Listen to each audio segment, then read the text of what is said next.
ജീവൻ വേണമെങ്കിൽ എത്രയും വേഗം ഗാസ വിട്ടു പൊയ്ക്കൊള്ളുക. ഇതാണ് ഇസ്രായേൽ ഗാസ നിവാസികളോട് പറഞ്ഞത്. പക്ഷേ അവർ പോകാനായി തയ്യാറായില്ല. ഇതോടുകൂടി വ്യോമാക്രമണം ഇസ്രായേൽ ശക്തിപ്പെടുത്തി. അതോടുകൂടി നടന്ന സംഭവം എന്താണെന്ന് നമുക്കൊന്ന് പരിശോധിക്കാം. ഇപ്പോഴിതാ നമുക്ക് ലഭിക്കുന്ന വിവരങ്ങളനുസരിച്ച് വ്യോമാക്രമണം ഗാസയിൽ ശക്തമായിരിക്കുകയാണ്. കഴിഞ്ഞ ദിവസത്തിൽ 2.5 ലക്ഷം പേരാണ് ഗാസ നഗരം വിട്ടു പോയതായി ഇസ്രായേൽ സൈന്യം അറിയിച്ചത്.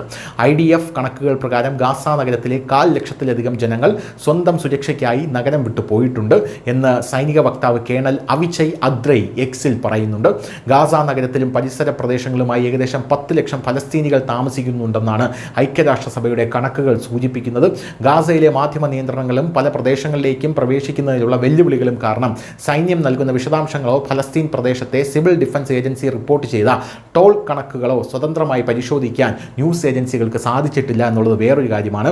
ഗാസയിൽ തുടർച്ചയായി വ്യോമാക്രമണങ്ങൾ റിപ്പോർട്ട് ചെയ്തതോടെ ശനിയാഴ്ച പടിഞ്ഞാറൻ ജില്ലകളിലെ താമസക്കാരെ ഒഴിപ്പിക്കാൻ ആഹ്വാനം ചെയ്യുന്ന ലഘുലേഖകൾ ഇസ്രായേൽ സൈന്യം വിതരണം ചെയ്തിരുന്നു. നിങ്ങളുടെ പ്രദേശത്ത് ഇസ്രായേൽ സൈന്യം ശക്തമായ ആക്രമണത്തിന് ഒരുങ്ങുകയാണ്.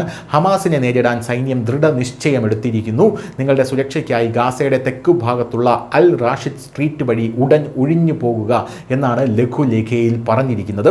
അതേസമയം ഗാസ സിറ്റിയിൽ ഇസ്രായേൽ തുടരുന്ന അതിരൂക്ഷമായിട്ടുള്ള ആക്രമണത്തിൽ ഇന്നലെ മാത്രം 32 പേരാണ് കൊല്ലപ്പെട്ടത്.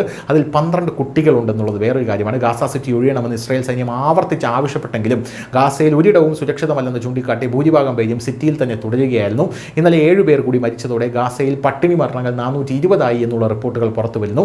യമൻ തലസ്ഥാനമായിട്ടുള്ള സനയിൽ ഹൂത്തികൾക്കെതിരെ ഇസ്രായേൽ നടത്തിയ വ്യോമാക്രമണത്തിൽ താമസ കേന്ദ്രങ്ങളും തകർന്നടിഞ്ഞു. ബുധനാഴ്ച മാത്രം 46 പേരാണ് കൊല്ലപ്പെട്ടത് എന്നുള്ള റിപ്പോർട്ടുകളുമുണ്ട്. News desk news India Malayalam.